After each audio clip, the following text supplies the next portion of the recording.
सेना दिवस के अवसर पर हमारे राष्ट्रीय स्वयं सुरक्षा अभियान, जिसका 15 की धरती से जन्म हुआ है,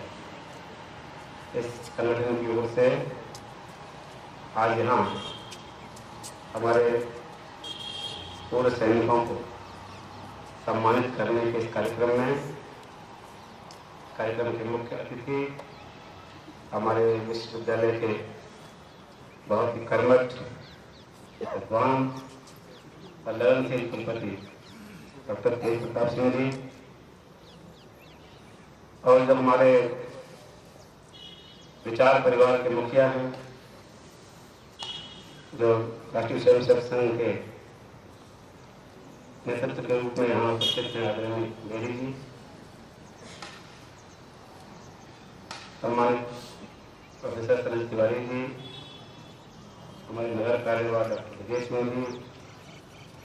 डॉक्टर सुरेंद्र कश्यप जी, हमारे मुख्य प्रशासन धर्मेंद्र जी, और इस अभियान के संयोजक रजनीश जी, उनकी पूरी टीम, और विशेष रूप से जिनका सम्मान होना है, जिनके लिए हम सब आए हैं, हमारे सभी यहाँ सम्मानित पूर्व सैनिक संगठन के अधिकारी और सदस्यगण, और यहाँ उपस्थित सभी देवी और सैनिक। सबसे पहले मैं पांडे जी के इस प्रयास की बहुत ही प्रशंसा करना चाहूँगा कि उन्होंने,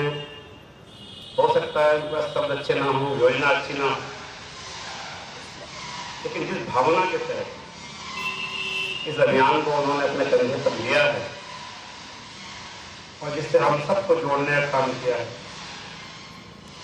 ठीक है कि अभी ये संख्या 400-500 तक पहुंची है,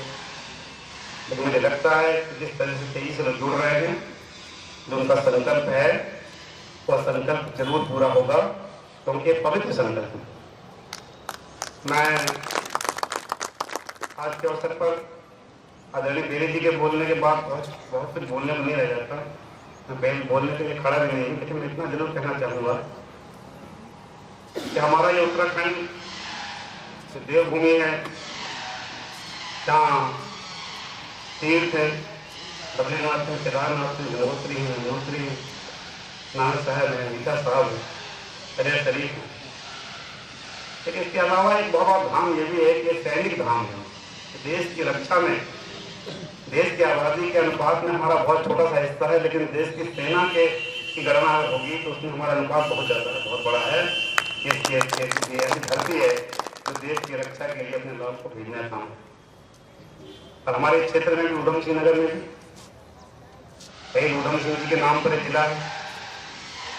बड़ी संख्या में यहाँ स्वतंत्रता संग्राम सेनानी बसाए गए। और विनोद भावे जी ने जब एक बुदान आंदोलन चलाया और उसमें शांतिपुरी क्षेत्र हमारा उन्होंने दान में लिया, तो यहाँ पर बड़ी संख्या में उन्होंने पूरे सैनिकों का आमंत्रण किया, वो लोग यहाँ तक बस सके। उन्हें सौभाग्य मिलता है कि सैनिक परिवारों के साथ बैठकर उनके संस्मरण सुनने का, उनसे कुछ सीखने का भी अवसर मिलता है। लेकिन ये पीड़ा रहती है, और ये पीड़ा केवल सैनिकों की नहीं, देश के लिए जो भी पीड़ा है, देश की आजादी के लिए जो लोग लड़ रहे थे, यदि हम देश के लिए मर रहे हैं, मिट रहे हैं, फांसी चढ़ रहे हैं, तो निश्चित रूप से ये राष्ट्र जो आजाद होगा, आज जो लोग देश के लिए मर रहे हैं, सैनिक हमारे देश की सीमा पर,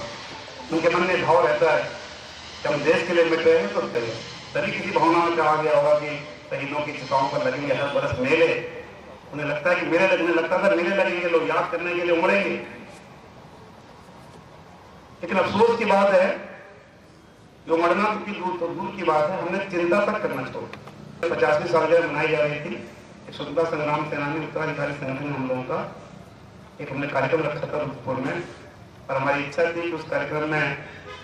क्योंकि बाजपुर में भगत सिंह जी का परिवार रहता है, शहीद भगत सिंह जी, उनके भाई, उनके परिवार, हम लोगों ने सोचा कि उनको बुलाएं। हम लोग गए वहाँ, और हमारे साथ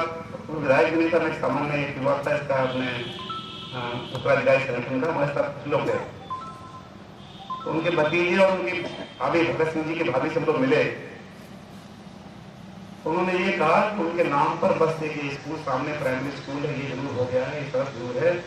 लेकिन हमारी कोई चिंता नहीं है कि हम किस हाल में जी रहे हैं। यही थोड़ी दूर है हमारे यहाँ से परचट्टा। किसी भावना के तहत आज से 7 साल पहले कभी वहां उत्तर प्रदेश के गवर्नर ने ये सोचकर कि मैं फॉर्म मटेरिया में लखनऊ में और एक यहाँ परचट्टा में बनाऊं कि जिस फॉर्म से जो आमदनी हो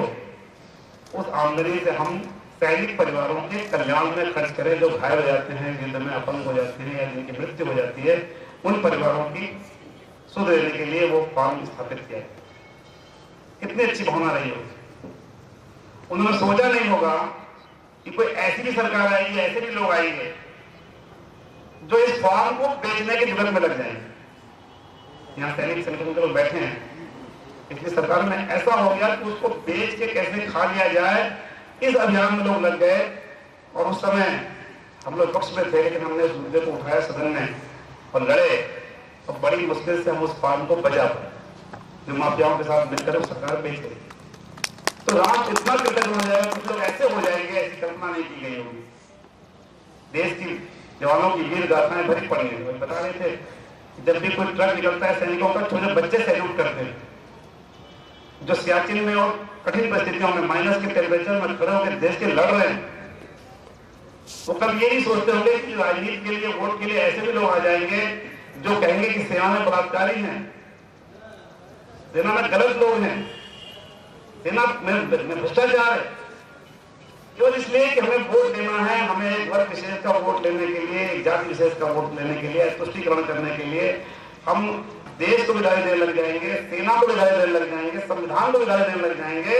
ऐसी कल्पना देश को आजाद कराने वालों में और आज जो देश के लड़ रहे हैं सैनिक, उनके मन में कभी नहीं रही होगी, जैसे दिन इस देश को देखने पड़ रहे।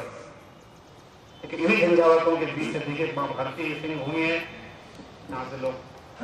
ऐसे पुत्र पैदा होते हैं माँ भारती घोर में, जो राष्ट्र खुले रूप में लड़े। लेकिन जो 6 युद्ध है देश की सेना लड़ रही है लगातार, उस दर्द को सबसे ज्यादा उत्तराखंड में झेला है। रोज वहां से, अक्सर वहां से हमारे नौजवानों की लाश आती। तो कम से कम आप राष्ट्र के मुख्य धारा में कश्मीर शामिल हो, जो भी होगा आमने सामने होगा। कि जो पीठ में छोड़ा मारने का काम या घुसते घूमने का काम हो रहा था, कम से कम उस काम पर रोक लगेगी। और आज मुझे ये भी खुशी है कि वहां पुरुष टुकड़ी की जो परेड हो रही थी, उसका नेतृत्व एक महिला सैन्य अधिकारी ने किया,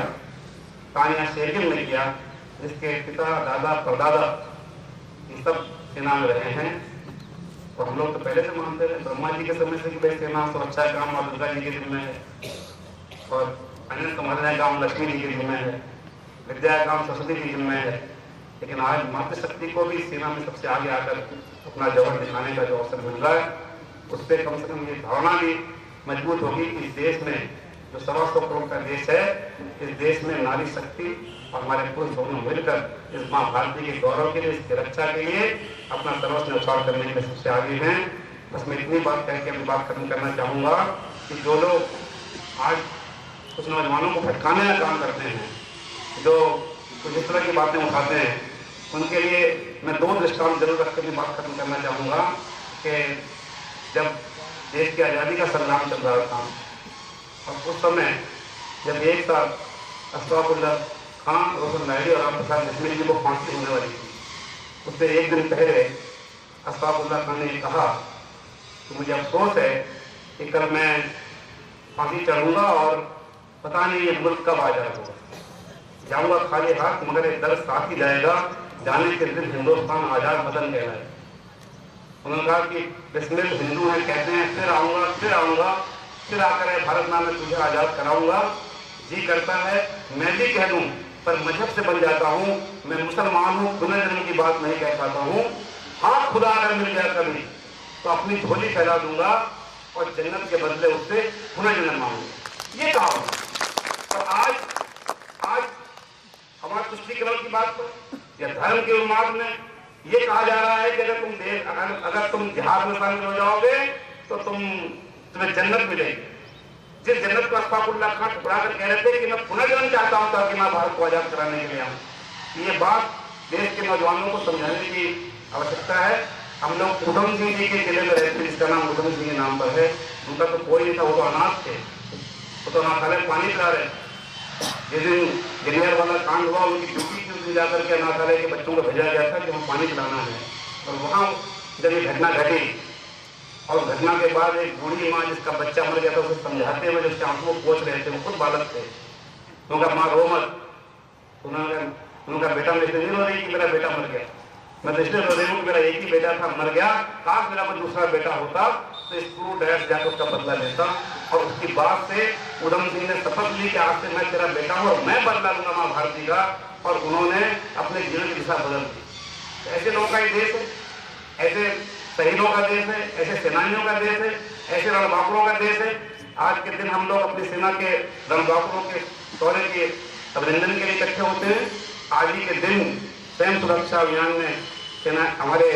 सैनिकों को यहाँ बुलाकर जो सम्मानित करने का निर्णय लिया, निश्चित रूप से बहुत ही प्रशंसनीय है। और इस अभियान में मैं चाहूँगा कि और लोग जुड़े, और जरूरी नहीं है कि जो नौकरी कर रहे हैं वही जुड़े जो तनख्वाह मिलती है, जो कोई व्यापार कर रहे हैं, खेती कर रहे हैं, कुछ और काम कर रहे हैं, वो लोग भी अपनी आमदनी का एक हिस्सा दे करके इस स्वयं सुरक्षा अभियान में जुड़ सकते हैं। और इसके बीच में कोई अभियान के लोगों को कुछ नहीं, आपको सीधे भेजना है सेना। तो ये अभियान अपनी पवित्रता के साथ आगे बढ़ते हुए अपने उद्देश्य को पूरा करें, इसी कामना के साथ एक बार फिर आप सबका जो यहाँ पर आए सबका धन्यवाद और अपने सैनिकों का बहुत बहुत सम्मान। जय हिंद, जय भारत।